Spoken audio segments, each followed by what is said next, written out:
Ռուբիոն հայտարարել է, որ Իրանի հետ խաղաղության համաձայնագրի տեքստը վերջնականապես մշակելու համար կպահանջվի ևս մի քանի օր, նշել Իրանի վերաբերյալ բանակցություններ նախկինում տեղի են ունեցել Կատարում։ Կտեսնենք, կկարողանանք առաջընթաց գրանցել, ասել է նա։ Կարծում եմ, որ քննարկումները հիմնականում կենտրոնացած էին նախնական տեքստի մշակման վրա, որը կարող է մի քանի օր տևել։ Նախագահը ցանկություն է հայտնել հասնել դրան, նա կամ կկնքի համաձայնագիր, կամ չի կնքի, հավելել է Ռուբիոն։ Միացյալ Նահանգները այլևս չի կարողանա Մերձավոր Արևելքի երկրները որպես վահան օգտագործել տարածաշրջանում իր ռազմական բազաների համար եւ չի գտնի իր համար ոչ մի անվտանգ վայր, հայտարարել է Իրանի գերագույն առաջնորդ Այաթոլլահ Մոջթաբա Խամենեին։ Միացյալ Նահանգները ոչ միայն այլևս անվտանգ վայր չի ունենա իր խարդավանքների եւ ռազմական բազաների համար տարածաշրջանում, այլև ամեն օր կորցնում է իր դիրքերը։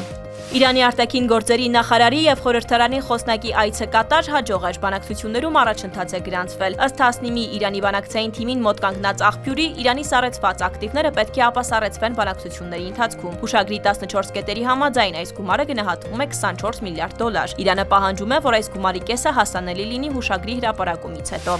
Ռուսաստանը նպատակամղված է Հայաստանի հետ հարաբերությունների զարգացմանը, Զախարովա։